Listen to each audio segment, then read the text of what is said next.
Welcome to Global Rhythms Live, World Music and Dance Digital Concert Series presented by Ensemble Topaz. Hi everyone, it's with great joy that we welcome you to the 16th edition of Global Rhythms Live, World Music and Dance Digital Concert. I'm Parmita Kar, co-artistic director and choreographer of Ensemble Topaz, a Toronto-based integrated music and dance ensemble, and we are so pleased to present to you this week's edition of Global Rhythms Live. Each week we feature different artists performing different genres of world music, dance, and performance traditions from around the world. Last week we had artists with us from across Toronto and the United States performing Moroccan music, Bengali music, and South Asian dance. This week we have musicians from Canada and the United States performing klezmer, Polish progressive jazz, and original compositions and original arrangements of folk songs. Joining me in Studio Topaz is Mike Anklewitz, musician, composer, and music director for Ensemble Topaz, as well as several other music projects. And he is also the faculty member at Royal Conservatory of Music in Toronto. And he is also our managing technical director for Global Rhythms Live. Thank you, Parmita, and thank everybody out there for joining us today. We started this series to be able to allow artists to continue to perform for audiences, but also to share their fascinating artistic journeys. We also ask our viewers to please visit the GoFundMe page and contribute to help support our artists. You can find the link to the GoFundMe campaign here on the screen, just up there, and as well as on the Facebook page and the YouTube event. Your support keeps the artists going at this difficult time. We'd also like to let you know that you may see captions on the bottom of your screen on Facebook, and you are able to turn that off by going to the settings and turning off captions for Facebook. They're a wonderful tool for anyone who has accessibility needs, but they're not always accurate, and we do like to keep that bottom of the screen cleared so you can know who our artists are at any given time. So thank you very much. And we're going to go on to our first artist, Stephen Greenman. Internationally recognized as one of the world's leading practitioners of klezmer violin music, Stephen Greenman is a concert performer, composer, and educator of klezmer, Eastern European folk, and classical music. He has performed as a violin soloist with the Cleveland Pops Orchestra, the Akron, Canton, Firelands, and Muncie Symphonies, and the National Repertory Orchestra and the Energy Corridor of Houston Orchestra. Stephen composed his klezmer concert suite for solo violin and orchestra in 2018 and has produced two landmark recordings of original klezmer compositions, Stempenu's Dream and Stempenu's Neshoma. He is the director and founder of the Case Western Reserve University's Klezmer Music Ensemble. He has led klezmer music masterclasses at KlezCamp, Klez Canada, Yiddish Summer Weimar in Germany, Internationales Klezmer Festival Fürth in Germany, Klezfest London in England, and Masterclass de Música Tradicional Santiago de Compostela in Spain. In addition to numerous universities and colleges, Stephen was featured as a violin soloist performing the music of violin virtuoso David Rubinoff with the Joseph Rubin Orchestra on the piece Rubinoff and His Violin Concert in 2018.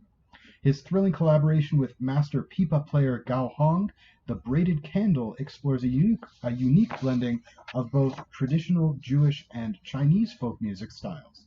Stephen has also performed the enchanting Butterfly Lovers violin concerto with orchestras. Ladies and gentlemen, Stephen Greenman.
Thank you so much. That's Stephen Greenman, violinist, educator, composer.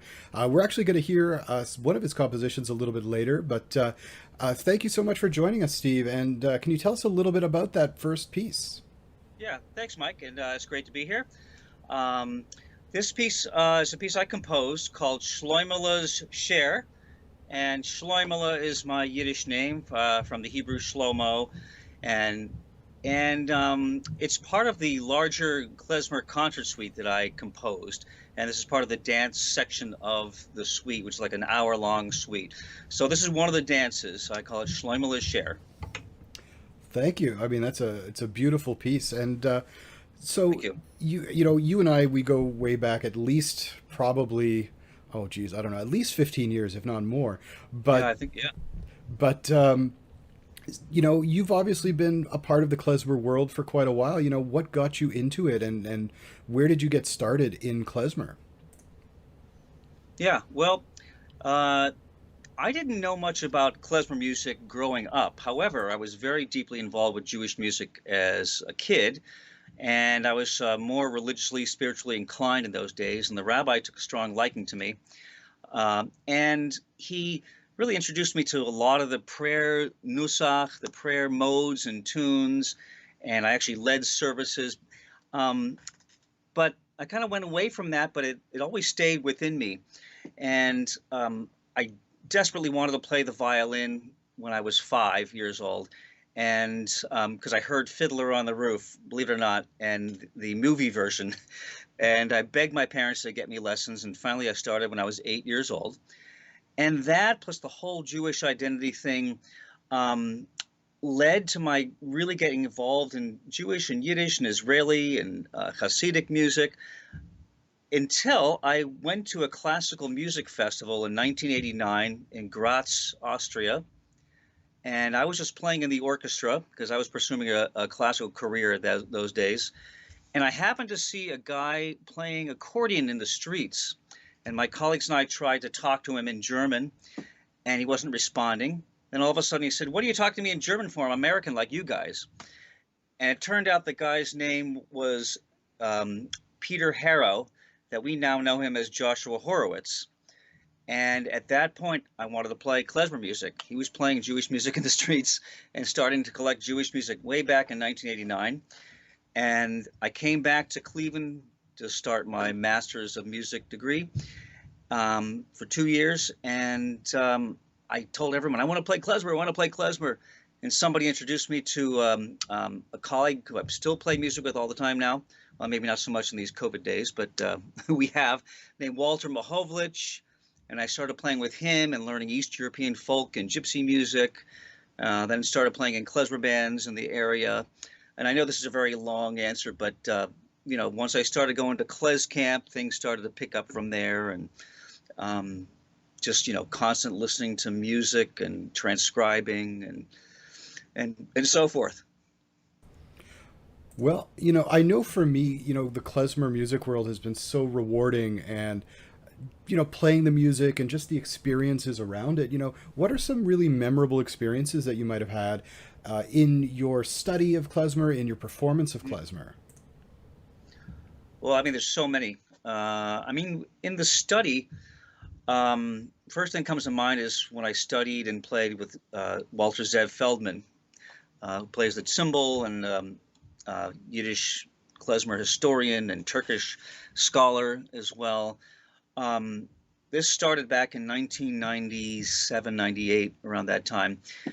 And we would get together at his apartment on the Upper West Side of Manhattan and listen to music and play music. And it was really inspiring. And it led to making the Chavrisa CD we made together, we co-produced. And that kind of led to my starting to compose music and to compose klezmer music and these traditional tunes, which I love so much. There's that experience, and I'm also thinking of, I think you were there too. I performed a couple times at the Jewish Culture Festival in Krakow, Poland, and got to perform all my original pieces at the time. And those were like two really thrilling concerts, especially the last one in 2010 that I did. Just really exhilarating, and really a joy to share my music with people and with audience. And and as you know, I mean, the whole synagogue there just fills up with people. It's cram packed, so it's a very intense and moving atmosphere. And just for our audience who may not be familiar with Zev Feldman, he's one of the real pioneers of the what we would call the klezmer revival, having recorded with Andy Statman one of the first sort of klezmer albums back in the late 1970s, or at least the first revival albums. And yeah, I think I was there in 2010 in Krakow. So we'd love to hear another piece from you. What can you tell us Sure. about the second piece?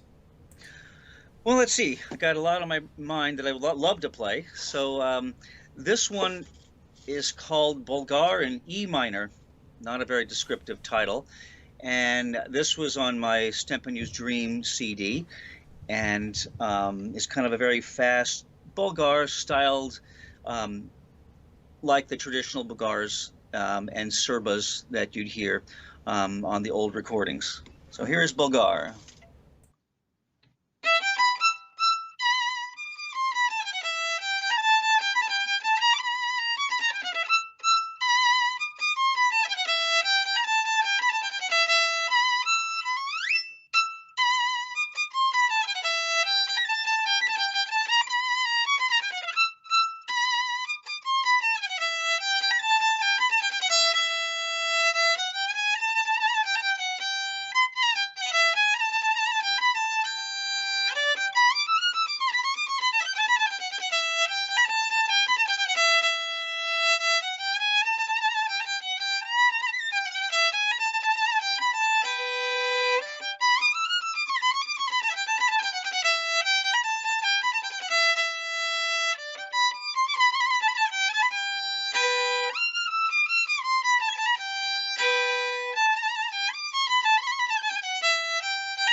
Thank you so much. What a great tune. I hope everybody out there has been dancing and tapping their toes along with that great tune. So thanks so much, Steve. Thank you. Thank you. So I wanted to ask you, with the world being the way it is right now, with the COVID happening, how are you kind of managing the COVID restrictions and just being an artist, being a musician in these times? It is challenging. I'm fortunate that in the family we are able to get by. My wife makes a good living, and I basically lost everything at first, and now it's slowly coming back.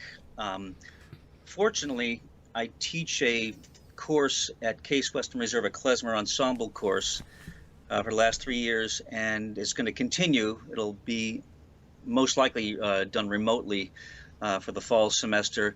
So I have that, but I am scrambling to get things done.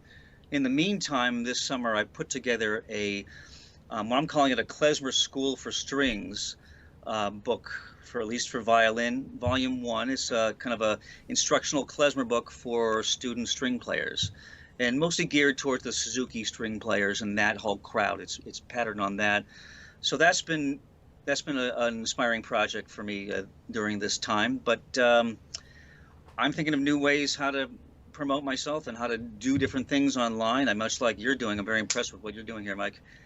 I have done a couple online concerts as well, and I'm just trying to keep things going and hope things go back. I've got a couple weddings where I, wear masks, and I played, and I got one coming up. So hopefully things pick up again. But it's, I'm in the dark like everyone else here.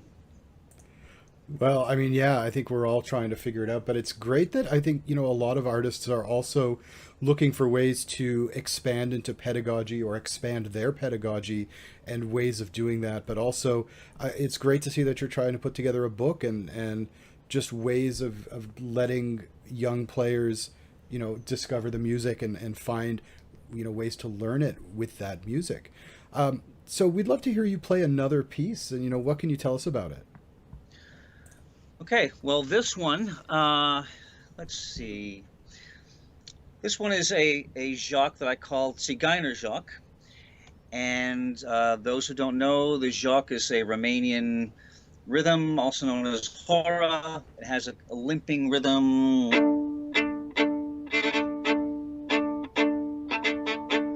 That sort of rhythm behind the melody, underlying the melody. And this is my first actual real decent composition I wrote in 1997. And I actually played it in Toronto with Eric Stein and Beyond the Pale. And Eric suggested that after I play it in Jacques form, that I play it in 2/4 in a very fast way. So I've been doing that. It's been like a great concert piece ever since. So here is Zigeuner Jacques.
Thank you so much, Steve. That was beautiful. And so, what could you tell everybody out there? Where can they find you online? Where can they contact you?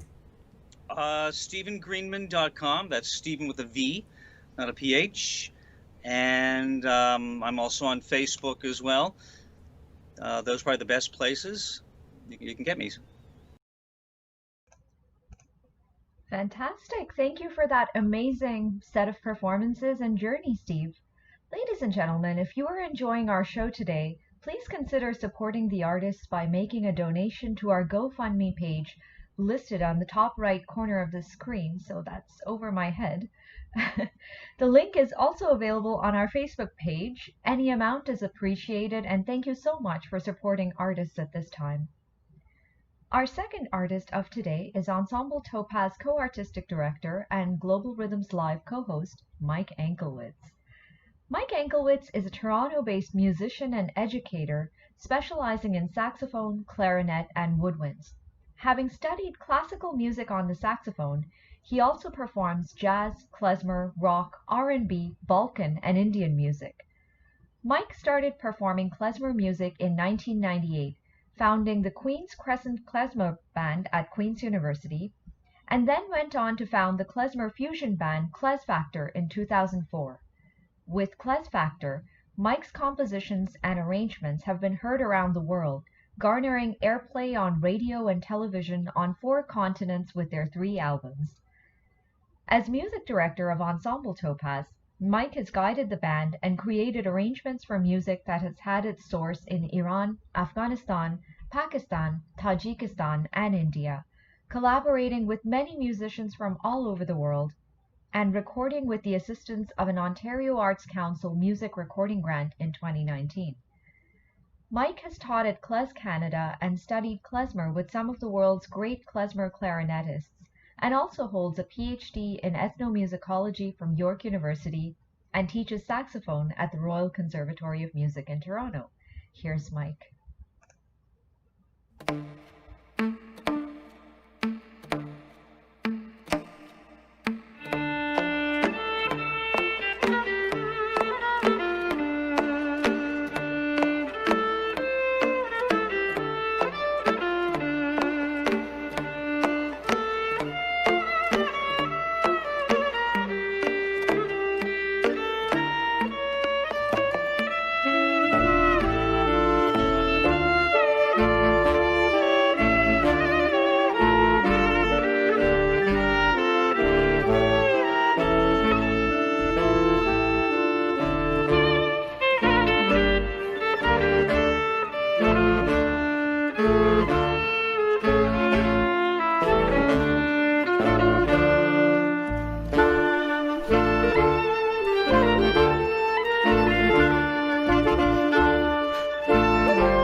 So welcome back. That was Mike performing clarinet in a piece composed by Steve Greenman, whom we actually saw in a longer performance just before. So this was a very interesting piece, and this has been along the nature of things, Mike, collaborations, and not just collaborations, but of, I guess, musical projects you've been involved in over this summer, but not only over the summer, but the entire quarantine, right? So what can you tell us about this piece, and also what inspired you to take up this piece to perform on the clarinet? Well, it's always been a piece that I've loved, and I learned it from Stephen when we were in Weimar, Germany in 2010, and I think Steve in his interview mentioned performing at the Krakow Jewish Cultural Festival, which is one of the biggest in the world. It's been around quite a long time and is really quite prestigious. And that summer, there's always when we're able to travel, there's always kind of a cycle around the big festivals and workshops in Europe. And there's the Krakow Jewish Cultural Festival at the end of June, and then Yiddish Summer Weimar, which takes place in Weimar, Germany, just like the week after. So it begins the week after, and there are many different workshops. And I was attending in 2010. I had been to Krakow as part of my research for my PhD, and then I went to Weimar for Yiddish Summer Weimar. And so I was in Steve's ensemble in the advanced klezmer workshop, and Steve had us playing with Steve and Pete Rushevsky, an amazing cymbal player, which is a hammered dulcimer from the Jewish tradition. And they were leading this ensemble, and they had sort of mellow music. The whole workshop was more about songs that weren't for dancing. And so this was one of the compositions that we played in that ensemble. And I've loved the piece ever since then. I mean, it's just a beautiful piece. I hope you thought it was beautiful too. And, the thought came to me, I think after one of the other arrangements that I did for saxophones and clarinet, for the next tune that has this sort of feel, the three feel. The next tune, I really wanted to do the song by Steve, and it just really worked out wonderfully. And Steve was so amazing that he would record a violin part, because to me it was just a matter of, well, I can't just do this on my own. I need to have Steve play violin on his own compositions. So I was really fortunate that Steve, was gracious enough to do this, and I think it worked out great. Fantastic, and it's also been just such an honor to have him on the show. So yeah, it's just wonderful, and I think one of the most fruitful things that artists have been doing during this time of quarantine has been this working with other artists in the non-COVID world. There isn't always the time, or I guess just the ability to do with our schedules. So. And I'd also say it's been one of the most rewarding parts of the COVID quarantine. But for me, it's been great to work with the variety of different artists that we have, that we've been able to over the course of this whole Global Rhythms experience. Yeah. And we're looking forward to doing many more. Yeah, fantastic. And So it's been brought to our attention that our link for the GoFundMe campaign was correct, we believe, and I'm just checking here now on the Facebook feed, and it is now correct. So if you've been trying to click on that link, I guess you can't click on it, but if you've been trying to type that link into your browser, that link will now take you to the GoFundMe campaign for Global Rhythms. You can always go to GoFundMe.com and search Global Rhythms Live. You'll see the 16th edition. You'll see the poster with Steve and me and Jarek, who is our next performer. Also, you can find the link on the Facebook page. I believe that link is correct. And anything that you can help donate helps our artists and really helps everybody out at this tricky time. And today's final artist is Jarek Dabrowski. Jarek was born in Poland. He's a guitarist and a multi-instrumentalist. He plays bass, cello, strings, percussion, and trumpet in addition to the guitar. And he's based in Toronto, the GTA, in Southern Ontario. He's a composer, a songwriter, an arranger, and an independent music producer, and is the author of several full-length albums and was recorded on 13 albums by other artists in jazz, pop, world music, and worship styles. He has also written songs for artists in Canada and abroad and produced 2 scores to documentary films. Jarek is the artistic director, the arranger, and event coordinator for TWM Entertainment and is on the music faculty at Centennial College. He plays with several world music ensembles internationally, including Klezmer and Ensemble Topaz. So here is Jarek Dabrowski.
Thank you so much. That was such an amazing song, really interesting and really well put together by Jarek Dabrowski. Can you tell us a little bit about that song, Opochinski, Jarek? So this is arrangement I did based on traditional Polish folk song.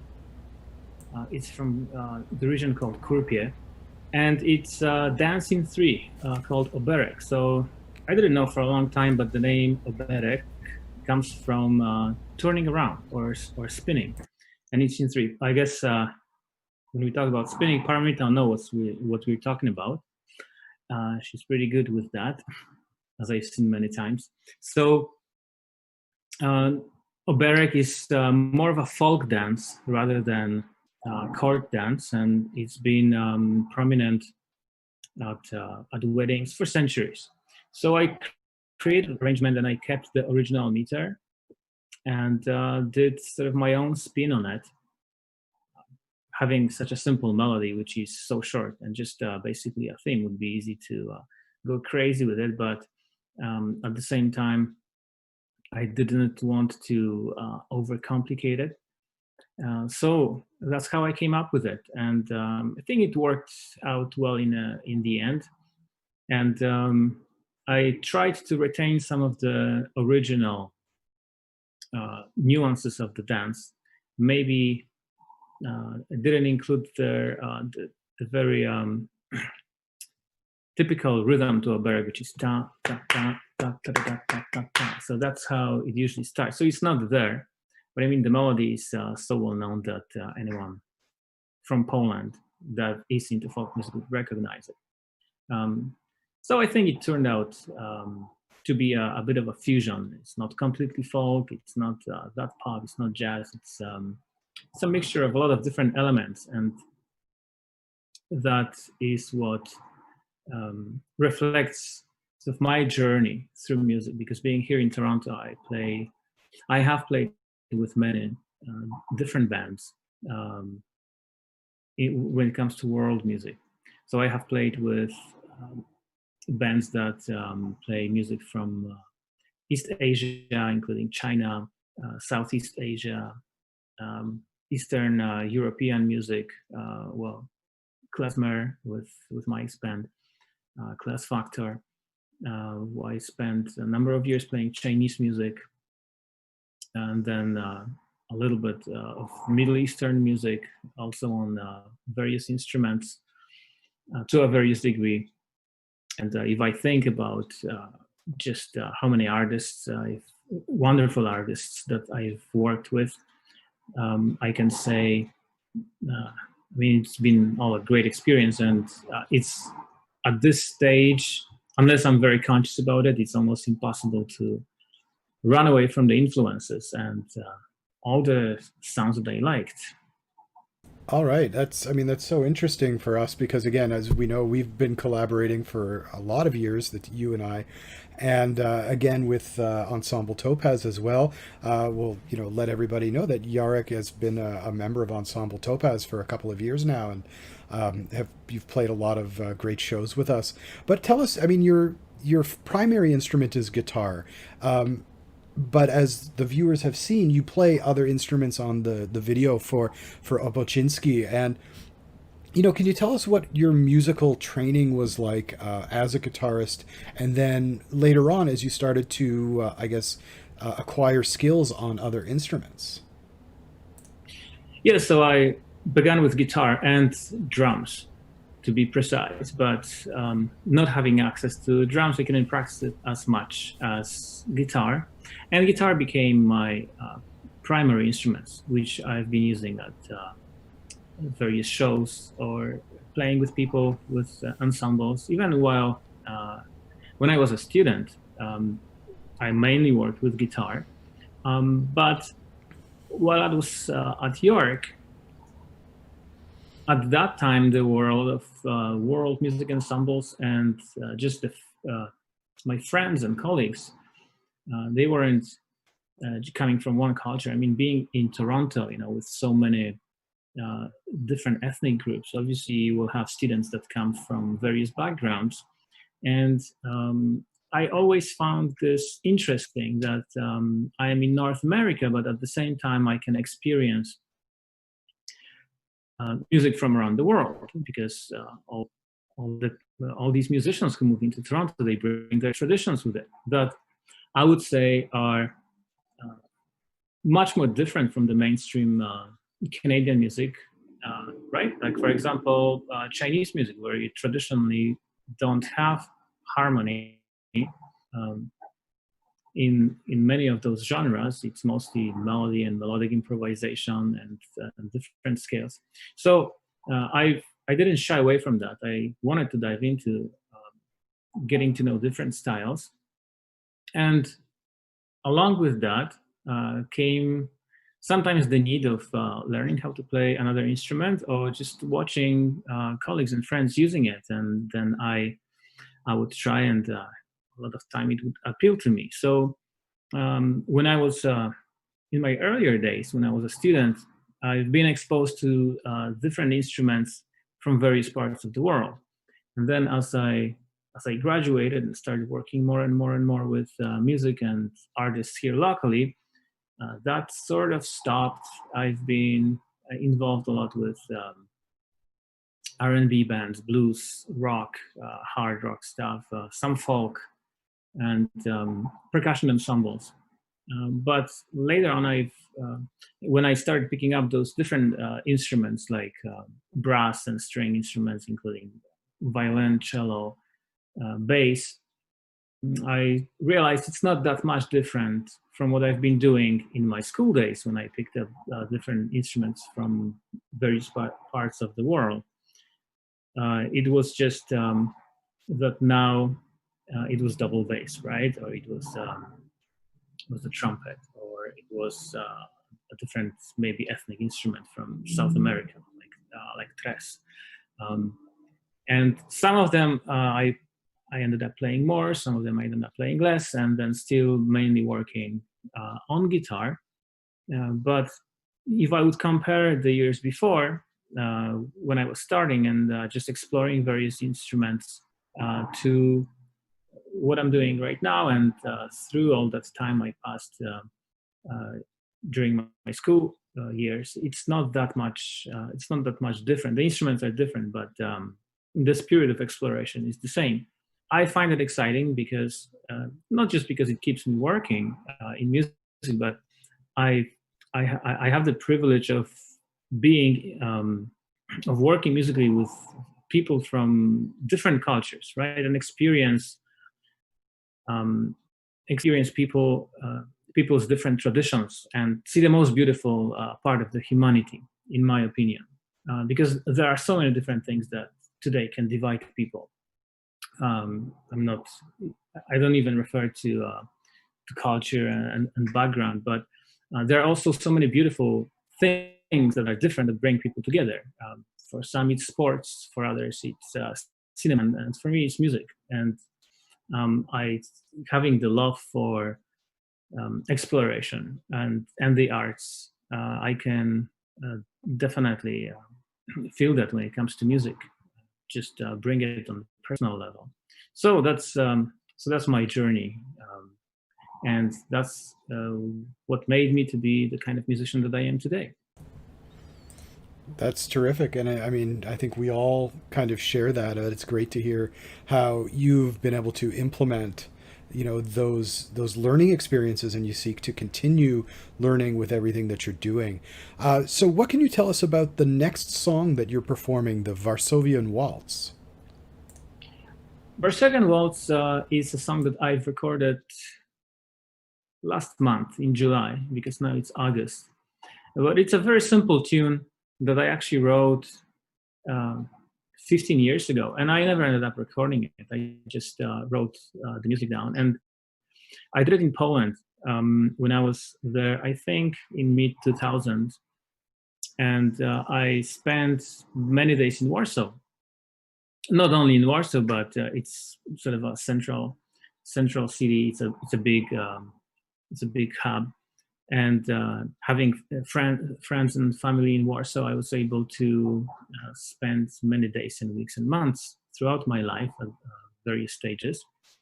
And why is it called Varsovian Waltz? Because I wrote it in Warsaw when I was in the city.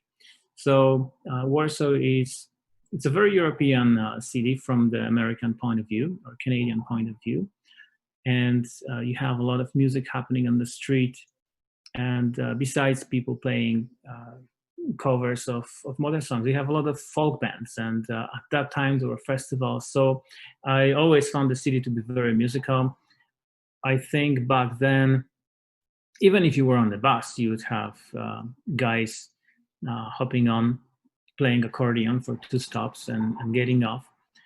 So it was a city that was filled with folk music from my perspective at that time. And I wrote this waltz because it, actually, I don't know if it, how, to what extent someone who lives in Warsaw would say it's Varsovian, but it reflected the type of music that I was hearing at that time. And besides folk music in Warsaw, it's a hometown of Chopin. So, you know, if you've ever traveled to European cities, for example, you go to Vienna, everything is about Mozart and Haydn. So if you go to Warsaw, there are so many things about Chopin and that type of composition. You have benches where you just press the button and you play Chopin's music. You have the Chopin Academy of Music, where I spent some time too. So this waltz, you can find some folk elements in it, but also you will find the type of romantic classical music nostalgia. At least that's how I feel it. But the way I've recorded it, again, it reflects my influences that are coming from different genres. And having worked for such a long time with jazz musicians in Toronto and not only in Poland too, that's what this arrangement is. It basically works form-wise as a jazz standard, and there's a lot of improvisation involved on the beginning, just beside the main theme, right? So we have the intro, which is improv, and then there is the main theme. Then after the main theme, there is a section with improvisation, sort of loose harmonically, very jazzy. And this is the stuff I like to play if I do it for myself, right? And then I created the rest of arrangement with bass and percussion, right? So it's a tune that works perfectly with a jazz trio, for example, just drums, bass, and guitar. All right, thank you so much. We look forward to hearing Varsovian Waltz. Thank you so much, Jarek. Thank you.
Thank you so much, Yarrow. And so before we sign off today, we just want to, thank our artists. We want to thank Stephen Greenman for joining us, Jarek Dabrowski, and from me and also from Paramita, we want to wish my mom a happy birthday. It was her birthday yesterday. She turned, I think, 29 for the more than first time. So happy birthday, Mom, and thank you so much to Yarrow and to Steve. And thank all of you for joining us today on this Global Rhythms Live concert. We hope you enjoyed today's edition. And, we streamed from the living rooms of our artist and our living room here in Studio Topaz. Please support our artists by visiting the GoFundMe page and making a donation. I believe the link posted there is correct now. And please, to continue, you can follow our feed, like and follow us on Facebook, like and subscribe on YouTube, and also on Instagram at Ensemble Topaz. You can follow us there as well.